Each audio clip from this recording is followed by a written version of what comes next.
Well, welcome to a special edition of Presbycast. We have a special guest from the other side of the world, 10 hours time difference. He's from the Punjab region of Pakistan, and we'll call him Pastor Z. And he is associated with the Associate Reformed Presbyterian Church of Pakistan, which has an interesting history and relation to the ARP in the United States. Pastor, was your denomination started around 1905? It was started in 1906. 1906, okay. So more than 100 years old. Yeah.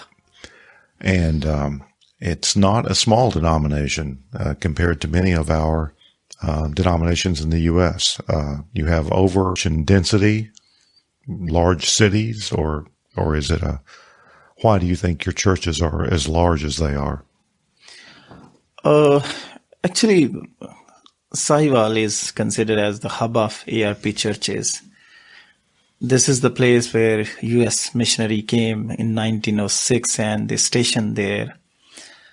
In God's providence, it was the time when people who were converted by UP missionaries in the United Presbyterian Church in Sialkot and Gujranwala region. Basically, they were migrating toward the region of Sahiwal. In those days, this city was called Montgomery. When they were heading towards Sahiwal, ARP missionaries were already there.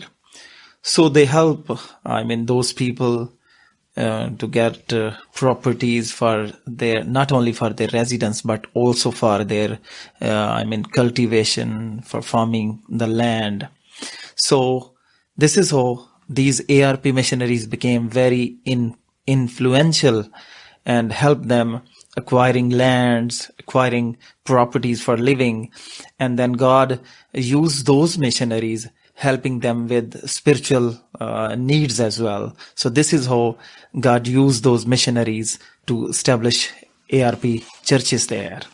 And I didn't know that there's, apparently for some time, there's been a sizable Christian minority in Pakistan. And, a lot of our listeners are first generation Presbyterians, or they've been Presbyterians for 2 years or 5 years. But you're a fourth generation Christian and Presbyterian. Yeah. When missionaries started working in Sahiwal region, former called Montgomery region, as I mentioned, my great-grandfather moved toward this area. Then my definitely grandfather was also the member of same ARP denomination. Then my father, mother, they were member of ARP denomination. And I was also born and raised in a same ARP family. And thank God, our children are also growing in an ARP family. I'm also as working, that I'm working as ARP minister in Sahiwal. Yeah. So, and you have a relationship with the ARP in this country. You're attending their seminary, Erskine Seminary. Thank God, I started serving in ARP Synod back in 2007. In God's providence, it was 2008. One of the U.S. missionary was visiting there. The former World Witness director, Reverend Franklin Dillon. So he was speaking and giving teaching. All of the synod folks were gathered together there. So at that time, he was speaking the significance of continuing education, exploring more and more about the Word of God. And at that time, he introduced me about Erskine Seminary's Eden program. Basically, nowadays it is known as online study program. In those days, it used to be called as Eden Distance Education Network. So he offered to all of synod pastors, if somebody interested getting admission there, we can help, World Witness can pay. So I was the only person, fortunately, who approached him, and he helped me to get admission back in 2010. So from 2010 onward, I have been connected with the ISKCON. I completed my 1F degree, which is known as Master of Arts in Theological Studies, in last May. So now I'm pursuing my second degree, which is THM degree, Master of Theology. So that's why I'm here and visiting United States. So you've told me about some of the challenges for your denomination. I guess the quality and availability of theological education is one issue, and I think there may be some efforts to improve that. And you have designs to improve that sort of thing. I think there are two biggest challenges we have right now as denominations, as a church. Internal challenge and external challenge. I'm not in a position to mention all of the challenges, but the biggest internal challenge we are facing as a church in Pakistan, that's the prosperity gospel. I mean, most of the people in our Christian community living in Pakistan, they are illiterate, they are poor. So the prosperity gospel seems very attractive to them. So, but it's very, challenging thing for us as Presbyterian ministers and denomination, how to tackle this. The reason this is flourishing, it's becoming prevalent everywhere because of Christian TV channels. And most of the Christian TV channels we have right now in Pakistan, unfortunately, right now there is no reformed, Bible believing, solid Bible believing, believing in firm, robust theology. But all of the channels are owned by the charismatic and the Pentecostal churches we have. I don't blame all of the Pentecostal churches. Some are very good, Bible-believing, conservative Pentecostal churches in Pakistan. But so all of the time when they are, on their TV channels, they talking about prosperity gospel, and this is, spoiling our people, and they are inclined to believe in the doctrine, which is discouraging. And the second challenge, which is external challenge, it's not within our own people, it's from the other side, from the community around us, the majority community around us. It's the persecution. Often, something happen, or they just use any particular event to trap people, and then they start, mobilizing people, provoking people. They start making announcement, this person has done this to our religion, or this to or their prophet, and this is how they start blaming and sometimes burning houses. Sometimes they start burning churches and create problem, and totally, create problem for the community living there, especially the Christian people. So as internal challenge, definitely the prosperity gospel, and as external challenge we are facing is the persecution from the majority community we face. But at the same time, I would appreciate the role of our government. They have been always supportive. They have been providing security.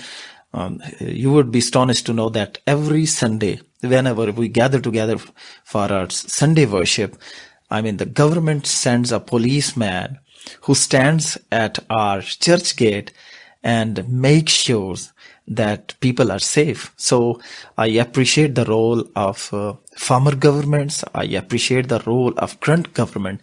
They are trying their best to support the minorities living in Pakistan.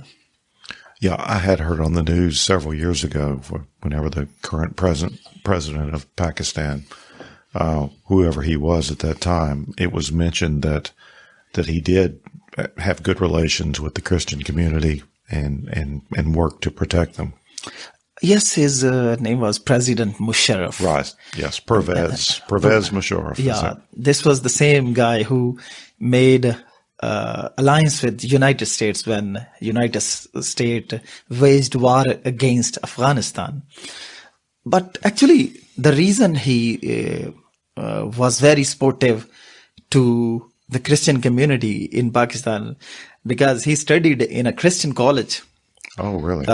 He studied in FC College. Later, he joined armed forces and became the chief of army staff in Pakistan.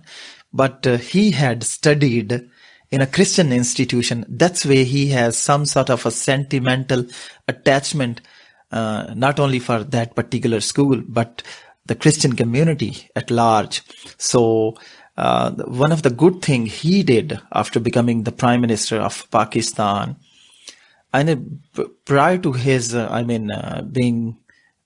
to his presidency, our Christian had no right to vote to the majority community. We could only vote to our representative. So when he took the power, he took on throne, he gave a dual right of casting vote, not only to our Christian representative, but we could vote to Muslim, representative of Pakistan. So this actually helped Christian community to develop their morale, develop their status, and people came to realize that we should approach them, we should help them. So we appreciate the role of President Musharraf he played in the lives of Christian community in Pakistan and in other minorities as well, in the lives of other minorities. Yeah.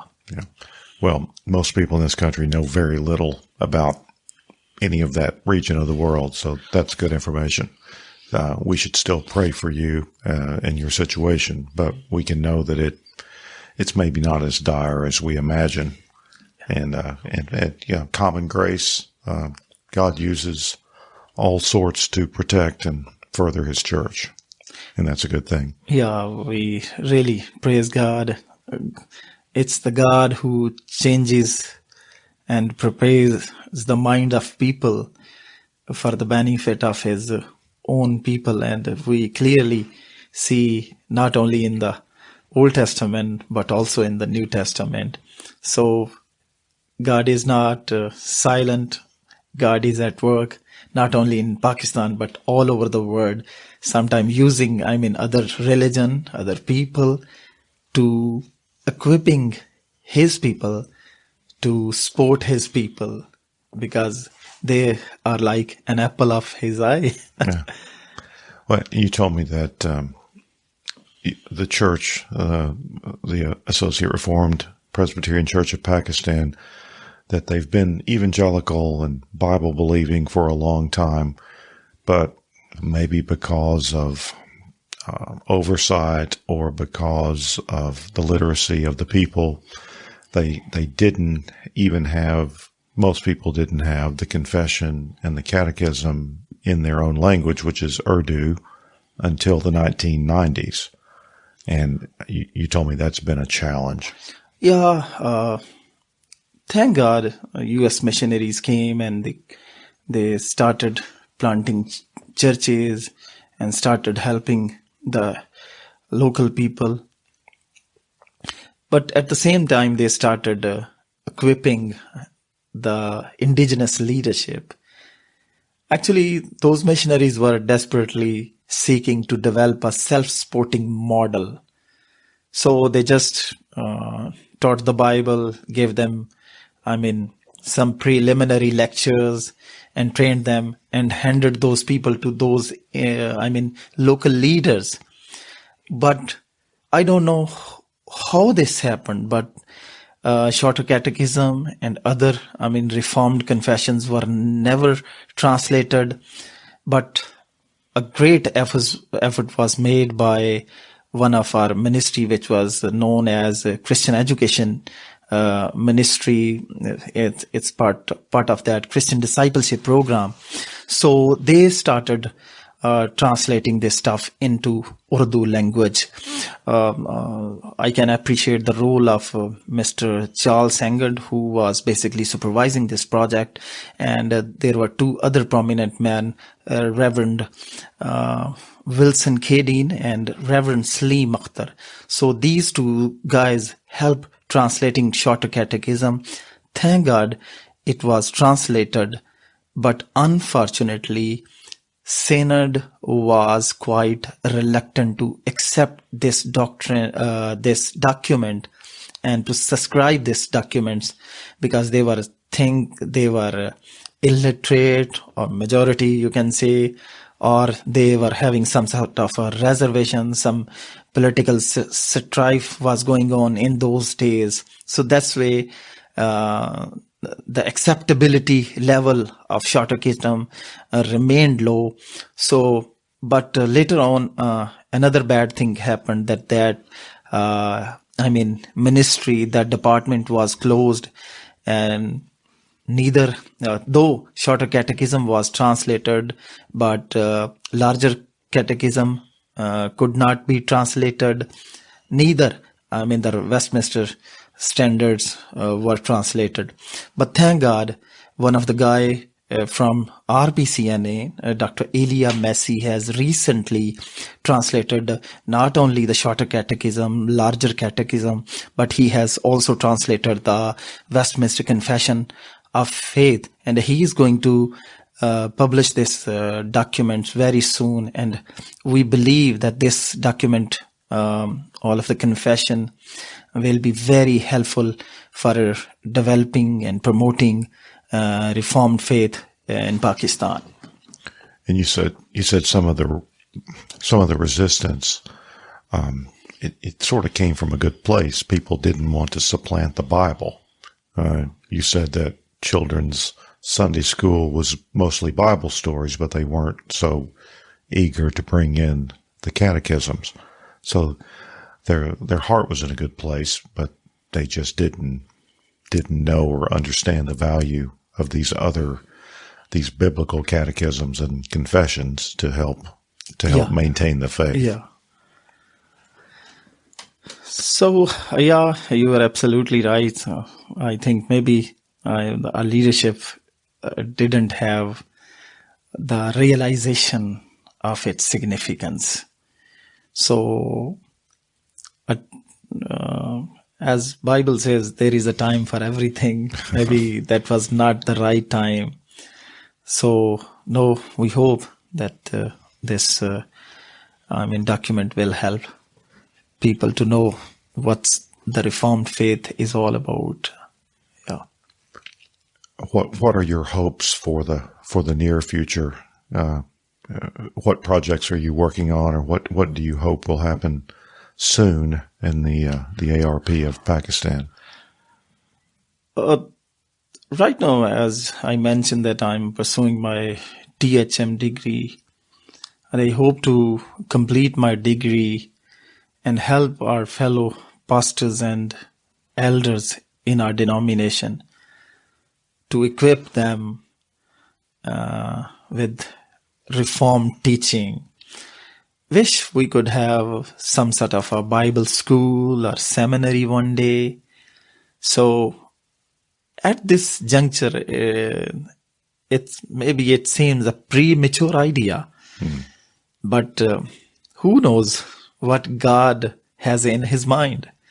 But it is our prayer, it is my desire as an ARP, if we could be able to promote Reformed theology in Pakistan through seminars, through conducting, conferences, or through starting any Bible school or college or seminary one day.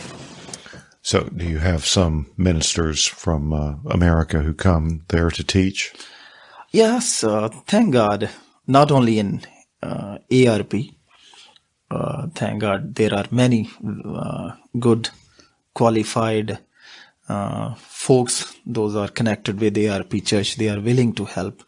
I would love to mention the name of Dr. David Gletta. He regularly goes to Pakistan. He's from Silver Spring, ARP Church Atonement. And he goes to Pakistan, and he's part of MT3, which is known as Wild Theological Team for Third World Countries. He not only goes to Pakistan, he goes to African countries as well.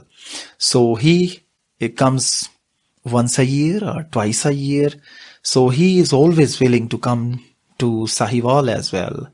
So there are some other folks as well. Those are willing. So today I got a chance to speak with the Dr. Wilborn, who is the pastor of PCA Church. He's serving as the adjunct professor at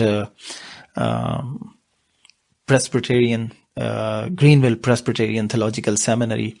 So I had a very good discussion this morning, and he was willing to come to Pakistan sometime and help to train our elders and pastors there. So we are praising God. More and more people are interested to support us. I have spoken with some of our PCNA folks, and they are also interested and come to equip our leadership there. So it's encouraging. And one of the interesting things I learned was that you have fairly long worship services with a lot of singing and a fairly normal length sermon. But the great thing is almost all of what you sing apparently are psalms. Yeah, absolutely.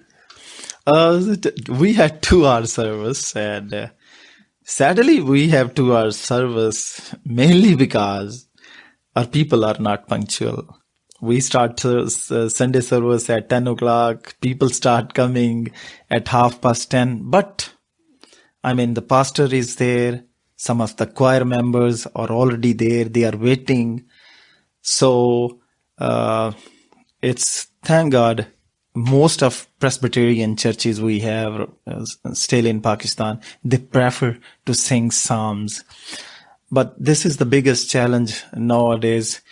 People are more desperate to sing new hymns, new songs. Every day they are able to listen through Christian TV channels. So there's a big challenge. I think you would be astonished to know that for the last 1.5 years, I'm preaching through the book of Psalms. And the sole purpose of this, having this series is to make them realize that Psalms are very important. Psalms were written by the inspiration of the Holy Spirit. And these are not just, human writings. And the Holy Spirit was guiding, and then they wrote all of these things. So why you shouldn't prefer to, sing hymn, because they are more man-made things. So I wish people could continue realizing the significance of Psalms, but we are struggling with this issue right now in Pakistan. Some people say we should have 50-50, 50% Psalm, 50% hymns. Some people say no, 1 or 2 Psalm is enough. We can have more hymn, and so this issue is also under discussion in Pakistan. Yeah. So we Americans exported the prosperity gospel and Christian television, and as part of the deal, you got our bad Christian music, and we're tempting people to go down a wrong path again. So somehow I think it can be a blessing, no matter what had happened in the past. What has happened, because I say, for example, we would be happy if we are able to hear a program like Renewing Your Mind, started by Ligonier Ministry. RC was very active in this program. If we would have more, reformed stuff, good if we have, a reformed TV channel there. So this will help to promote the, reformed theology in Pakistan. Fortunately, World Witness, along with the help of ARP denominations here in United States, trying its best to launch a Christian TV channel in Pakistan. So they have named this media house as a Pak 7 channel. It's basically following the same model has been working as Sat 7. So they are trying to engage different denomination, mainline denomination in it, so that at least we can have a different sort of channel as well. So we are expecting that this will bring a very positive change in Pakistan. The sole purpose of starting this channel is to reach the unreached community. So hope their effort will be fruitful and God will be glorified in Pakistan as well. And you also have as we do in this country, you have some mainline Presbyterians in Pakistan, which are larger. But I think you told someone tonight there might be as many as 1 million Presbyterians of one kind or another in Pakistan. Yeah. Yeah, that's surprising. The biggest Presbyterian denomination we have, it's called Presbyterian Church of Pakistan. The abbreviation is PCP. And we do have United Presbyterian denominations or church as well.